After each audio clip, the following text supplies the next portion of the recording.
You may have heard of Contract Bridge, a once popular 2v2 card game that peaked in the 30s and 40s. However, do you know that Singapore has its own variant of Bridge? Let's go through the basic rules of the game. Singaporean Bridge is a 2v2 game. You need 4 players to play. Let's start by dealing the cards. Each player should have 13 cards. The first thing you need to learn is how to sort your cards and count your points. In this tutorial, we will play an open hand demo round. You should arrange your cards according to the suits, preferably from the highest card, which is the ace, to the lowest, which is a 2. From the left, it should be clubs, diamonds, hearts, then spades. This is the rank of the suits and we'll deal with that later. When you have strictly less than 4 points, you can call for a wash, which means you reshuffle and restart the game. When you have 4 to 6 points, you can call for a conditional wash. However, a minimum of 3 players must agree to a conditional wash for the reshuffling to take effect. Here's a table for counting points. Ace is worth 4 points, King is worth 3 points, Queen is worth 2 points, Jack is worth 1. 5 cards of the same suit is worth 1 point, and any additional card of the same suit is worth another point. So, for example, my hand has 1 ace, 2 kings, 1 queen, and 5 spades. So the total points of my hand is 4 plus 3 plus 3 plus 2 plus 1. That's 13 points. Since all of us have more than 6 points in our hand, we can start with phase 1 of the game. Phase 1 is called the bidding phase, and the player that's on the left of the dealer will start the bid. Here's a bidding table for your convenience. This is where the rank of suits come in. The format of a bid is always a number, followed by a trump suit that you wish to play. Trump suits will be explained later in the game phase. The number will indicate how many sets you and your partner need to win the game. The number of sets needed is the number you bid on plus 6. So if I call 2 spades, my partner and I need to win 2 plus 6. That's 8 sets. Meanwhile, the opposing team will need to win 14 minus the set that the bidder's team need to win. In the case of 2 spades, the opponent needs 14 minus 8, which is 6 sets. Typically, the bidder would bid on a suit that they are the most confident in. The bidding phase continues in a clockwise sequence where other players may outbid one another. In this phase, the rank of the suits come into play where a bid of 1 diamond loses to a bid of 1 spade. So, if a player wants to bid higher than the 1 spade, they have to call for a 2 diamonds or higher. Basically, this is the rank of the bid, right being the weakest and left being the strongest, followed by the number. A player may choose to call for no trump in the bid. No trump ranks higher than spades among the suits. We'll talk about no trump games in another video. Players who choose not to bid will call a pass. The bidding ends when 3 players pass on the highest bid. The player who wins the bid will then call for their partner. The partner is determined by a card that the player does not have in his hand. Typically, the player will call for a high card that he or she does not have. Let's start the bidding phase. Since I'm at the left of the dealer, I'll start the bid. Spade seems to be my strongest suit, so I'll call 1 spade.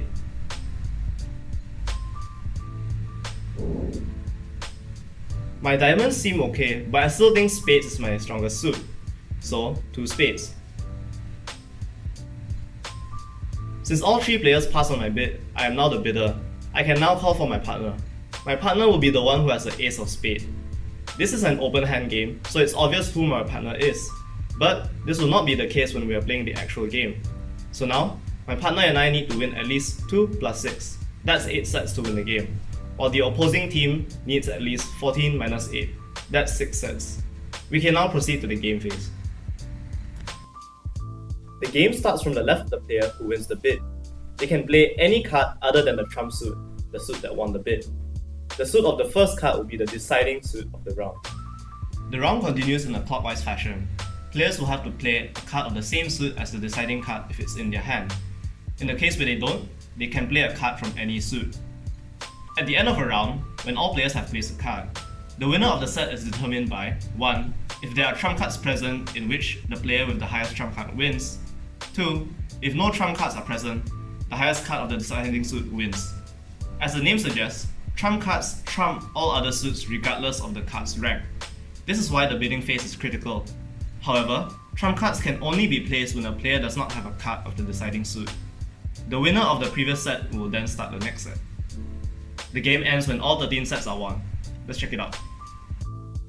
Since I'm the bidder, the one on my left will start the game. Since spade is a trump suit, he cannot start with a spade. Let's see what he'll play. Ace of hearts, that'll be the deciding suit of this round.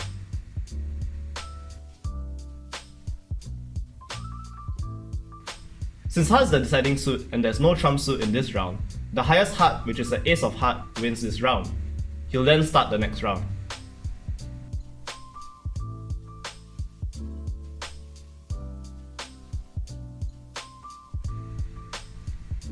Similarly, the winner of this set will start the next round.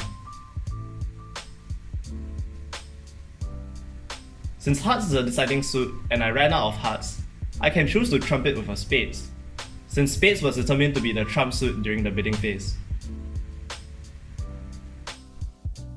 Since hearts is a deciding suit and he still has hearts in his hand, he must play a heart.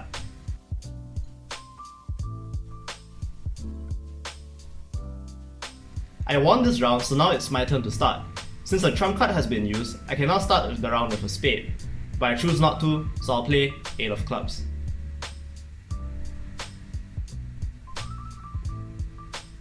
Again, king clubs wins because it's the highest card.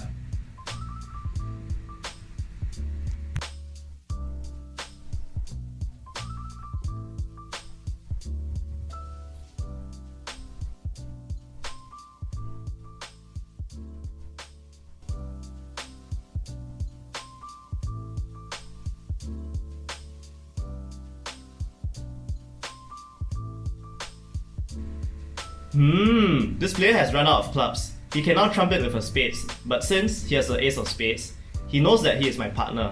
Since my ace of clubs is winning the current round, he can just throw any hearts or diamonds to let me win, since club is the deciding suit. This letting your partner win by no trumping might seem to be the obvious choice because you know who your partner is now, but things may not be as obvious when you don't know who your partner is in a real game. Now let's continue with the rest of the game.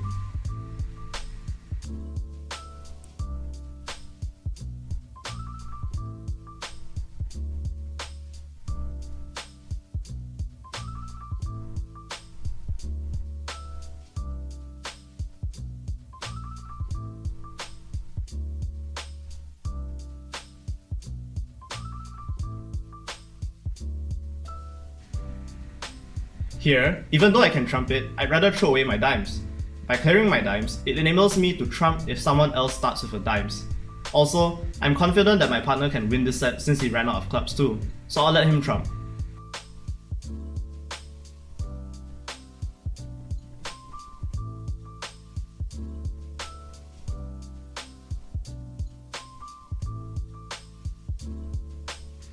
My opponent has ran out of hearts, so he trumps it with 8 of spades.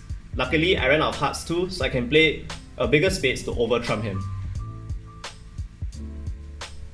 Unfortunately, my other opponent ran out of hearts too, so he can over-trump me with a higher spades and he wins the round. Usually in a real game, you can only confirm who's your partner when the card you called is played.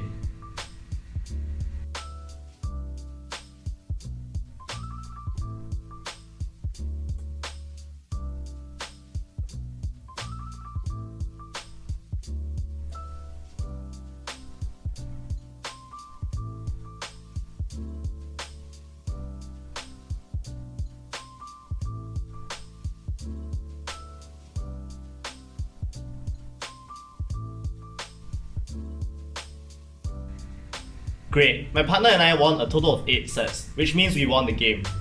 So that's how you play Singaporean Bridge, also known as floating bridge. We hope this has been a useful tutorial and we hope you enjoyed the game.